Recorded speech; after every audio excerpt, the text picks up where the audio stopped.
Es wird Zeit für die nächste Runde von Dragon Ball Xenoverse, beziehungsweise das Review zu Dragon Ball Super. Naja, diesmal ist mit der Folge 7 dran. Und ja, Bills ist ein bisschen sauer und so. Er hat den letzten Part bereits Buu ziemlich in die Mangel genommen. Das ist uns ja allen bekannt und so weiter, also kein Problem. Aber wir können froh sein, Buu lebt noch. Hey, er wurde nicht ausgelöscht, ganz geil. Und ich muss sagen, Buu hat sich eigentlich noch recht gut geschlagen. Dann ganze Kampf hindurch und so. Im Gegensatz zu Gohan, den ich gerade spiele. Und ja, Gohan war ein Thema für sich, muss ich ganz normal zugeben. Das war so... Oh Mann, oh Mann. Wo soll ich anfangen, Freunde? Das Review zu Folge 7. Ja, wie gesagt, Buu sage ich schon, Bills, oder Beerus, heißt jetzt im Deutschen. Mittlerweile kam eine deutsche Version von Kampf der Götter auch schon raus. Ultimate Gohan! Wie schwach er doch eigentlich ist. Jetzt zum Glück nicht, ganz geil. Also, Ultimate Gohan, ich wünsche, es gäbe irgendwie die Fähigkeit von normalen Krieger hier, aber egal. Ja, also Beerus war nicht ganz so zufrieden, das konnte man sich irgendwie verstehen, oder? Mein Buu war ja... Naja, Lord Beerus. Wie gesagt, Buu war ja jetzt nicht so freundlich zu ihm, da konnte man es verstehen, dass er ein bisschen ausgelastet ist und ihm ein Lehrer teilen wollte, war alles schön und gut. Das aber deswegen wird sofort die ganze Welt zerstören, das konnte natürlich 100 Kämpfer nicht zulassen, vor allem Gotenks, also sprich Goten und Trunks, aber ja, Dankeschön wieder mal für den lauten Knall hier, was ist eigentlich los letzte Zeit? Okay, nicht darauf achten, Leute, wir gehen direkt weiter. Folge 7, Gotenks griff an, und zwar Beerus sogar zur Zerstörung, das war keine so kluge Idee, zumal er kein Super Saiyajin und kein Dreifacher war. Im Gegensatz zum Film, da war zumindest ein normaler Super Saiyajin. Ne, hier war gar nichts und ja, er wurde von Beerus, er wurde schon vermöbelt, aber halt ein bisschen anders. Ich meine, im Film war es natürlich episch und mit dem Arsch versohlt, wie man es halt unartigen Kinder macht. Irgendwie auch logisch. Aber hier irgendwie hat Beerus das Gefühl, Arsch versohlen, nee, das ist unter meiner Würde, ist doch viel geiler, wenn ich ihm einfach auf den Arm schlage. Mit 2 Fingern auf den Arm schlage. Was zur Folge hat, dass noch etwa, keine Ahnung, 100 Schläge vielleicht, irgendwie der Arm anschwoll. Als würde irgendwie gleich Ruffy Gear 3 einsetzen, keine Ahnung, sah wirklich ein bisschen crazy aus. Und natürlich hat dann der Rest der Truppe auch das Gefühl, yeah, geil, Gohan ist der King im Ring. Ja, hier lief es ganz gut. Dann natürlich alle besiegt wurden, natürlich der Rest der Truppe. Ja, die ganzen Säckkämpfer hat das Gefühl, Eventbonus, geil, aber ich habe das gehört, dass kein Event stattfindet. Ich glaube, bis mit 25 Nakus und mehr Punkte kriegt irgendwie, also mehr Erfahrungspunkte. Oh Mann, oh Mann, oh Mann. Ja, die Rest Z-Krieger wurden dann auch einmischen, vor allem halt Piccolo, C18 und Tenshin Han. Und hier, oh, Jaco, hab gar keinen Bock auf den. Hier war es ein bisschen anders als noch ein Ding war im Film. Im Film hat Beerus die drei ja ganz elegant so sau gemacht. Hier allerdings hat irgendwie gar keinen Bock drauf. Soll heißen, machen wir schnell das Spiel. Soll heißen, er hat die 3 ist einfach einen Angriff ausgewichen, ganz elegant, wie ein Gott der Zerstörung das er kann. Und ja, das war auch ein bisschen seltsam. Hat dann halt den Ki losgelassen, sprich so eine Energie-Aura halt, oder wie auch immer. Wodurch alle 3 irgendwie zurückgeschleudert wurden und mir auch nicht. Ja, das war's bereits. Zurückgeschleudert und natürlich am Boden gelandet wieder. Vollkommen erschöpft und so, von wegen, was ist da los und so. Was mich ein bisschen gewundert hat, machen wir das hier. War vor allem, dass Dende scheinbar der Einzige war, der wirklich gespürt hat, wer überhaupt Beerus ist. Der hat gerade schon im Line rein, ganz toll. Aber wir hörten zum Glück nicht. Ja, wie gesagt, da hat Dende das einzige Gespür von wegen, oh Gott, Zerstörung und so weiter, nein, kann doch wohl nicht wahr sein. Und Piccolo, der auch mal Gott war, oder zumindest Gott noch in sich trägt, müsste doch meiner Ansicht nach das auch spüren. Aber gut, das ist ein anderes Thema. Weil dem nur Dende das Ganze gespürt hat und natürlich Vegeta, wir kennen ihn, der natürlich immer sowieso. Schweiß ausgebrochen. Tja, wie ist es jetzt? Buu ist ziemlich am Arsch gewesen, hat zwar immer noch gut geschlagen gegen Beerus und natürlich keine Chance gehabt. Mr. Satan, den kann sowieso vergessen, hatten wir noch Tenshin Han und ja, Quatsch die ganze Zeit rein, da war einiges zu tun. Daneben Tenshin Han, C18 und Piccolo, die meinen, sie müssen hier einen großen Macker spielen, natürlich auch keine Chance gehabt. Gotenks, der wieder es aufgeteilt hat, den Trunks und Goten. Nein, was soll's. Dann bliebe ja eigentlich noch Krillin. Potenzial freigesetzt, warte mal, ja genau. Eben blieben eigentlich noch Krillin, Yamchu, denn sowieso keinen Bock drauf. Man kann jetzt mal eine Fresse halten hier. Alter, der Schwarzchat ausgestellt. Ich bin gestolpert wegen dir. Muss mich schlagen. Ja, da mag schon Gohan. Der Typ mag schon Gohan. Scheiß weg. Oder? Mitquatschen. Gut, ich weiß nicht, ob ihr das hört, Leute. Ich habe Simulreise eingestellt, von dem her ist ja kein Problem.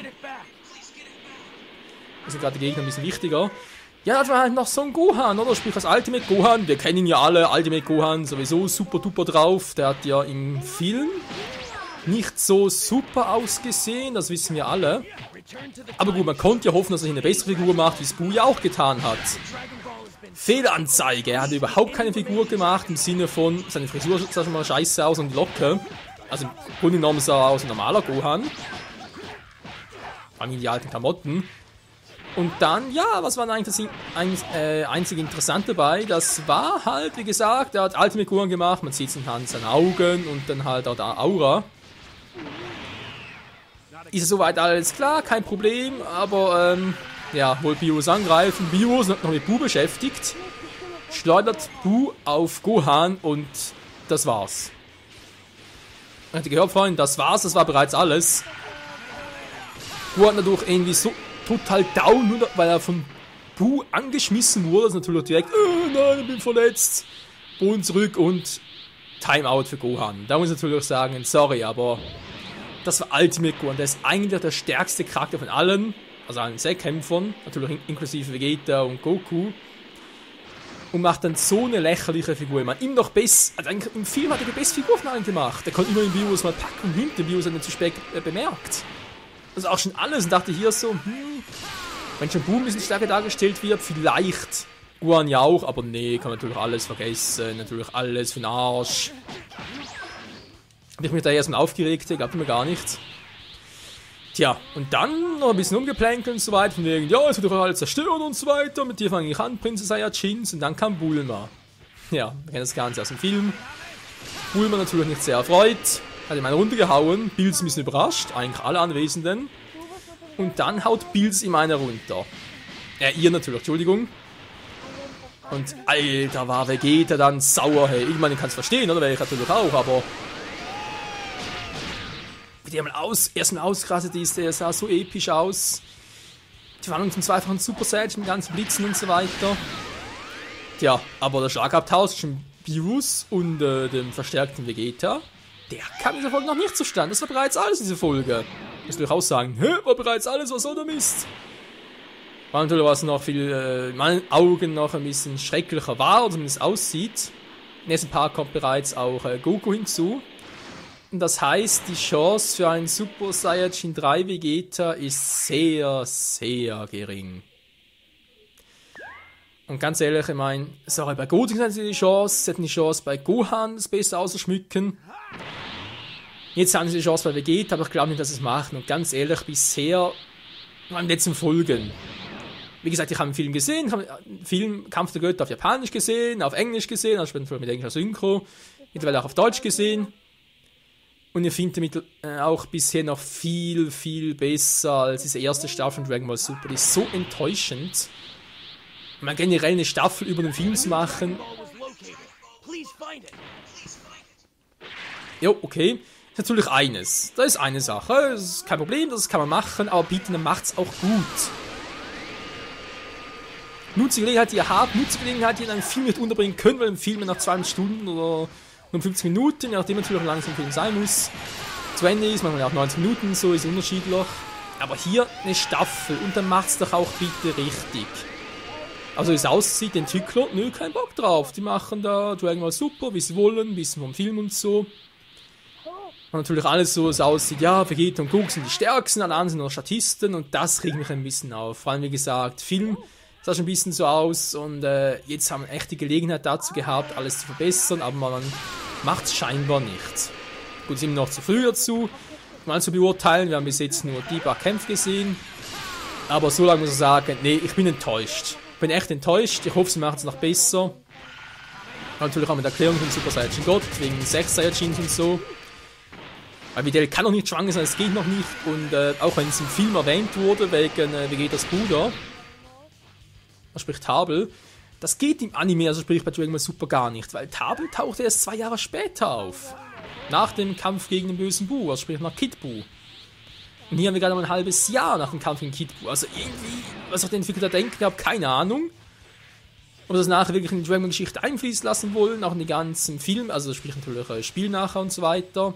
Auf künftige Serien vielleicht sogar. Ich habe keinen Schimmer. Aber ja. Ich muss sagen, es bringt noch nichts sehr groß philosophieren. Ich soll gucken, wie es mit Dragon Ball Super weitergeht, auch mit der nächsten Staffel dann und natürlich mit Universum 6 und so weiter. Und ja, wie gesagt, mal schauen, wa?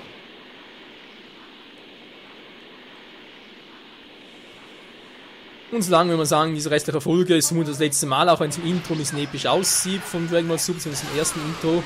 Aber glaubt nicht ganz selber, weil wenn jetzt schon die Charaktere so Probleme haben. Und Gohan wird vermutlich im Kampf gegen Freezer nach, wo Resurrection einfach wieder so schwach aussehen, auch wenn er ein Ultimate Super Saiyan sein sollte. Und ja eigentlich die Chance hat, zum Super Saiyan God und nachher zum Super Saiyan God Super Saiyan zu werden. Ich glaube nicht, wir werden höchstens da Vegeta und Goku fusionieren lassen, dann haben wir einen Gogeta, SSG, SS und das war's dann. Also echt, wie gesagt, ich glaube Goku, Vegeta und dann vielleicht ein neuer Charakter noch und die alten lässt man links liegen. Und das muss ich sagen, das war schon sehr, sehr schlimm bei Dragon Ball Z und jetzt bei Dragon Ball Super wieder und nee, es ist einfach, es ist schlimm. Es ist schlimm und ich hoffe trotz allem, dass die ganzen Kämpfe noch ein bisschen, ja, Typ im Hintergrund da, ja, vor allem, dass die ganzen Z-Kämpfe noch einen hübschen Abschluss zumindest bekommen. Und Gohan, ja, ich weiß, er ist Wissenschaft und so weiter und so fort, aber trotzdem, dass man ihn hier schlechter darstellt. Drücken wir noch halten, okay, schön für dich. Da gibt es noch ein Geschenk, wa? Schlechter darstellt als noch bei, das ist schnell gewesen, ein anderes Mal, als noch bei Kampf der Götter war im Film. Das finde ich vor allem traurig. Das hätte auch nicht sein müssen, echt nicht. Und hoffentlich wird uns Ultimate Gohan allgemein natürlich die Zecken noch ein bisschen erhalten bleiben. Und ja, mal schauen, wa? Sind hier etwas Neues jetzt hierbei? Nö, kein Geschenk. Was zum Henker. Egal, Leute. Trotz allem Dank fürs Zusehen. Das war mein Review zu Folge 7. Wie gesagt, jetzt nicht so der Hammer, aber vielleicht wird es noch besser. Und ja, bis nächstes Mal, Folge 8. Wie gesagt, da kommt Vegeta zum großen Zuge. Als verstärkter Super Saiyan 2, wird es irgendwie Full Power Super Saiyan 2 oder irgendwas anderes, keine Ahnung, vielleicht wird er echt noch zum dreifachen Super Saiyajin, ich würde es mir wünschen, aber ich befürchte eher weniger, was die Resttruppe macht. Tja, mal schauen, hier bei Dragon Ball Super! Ja, bis nächstes Mal und ciao zusammen!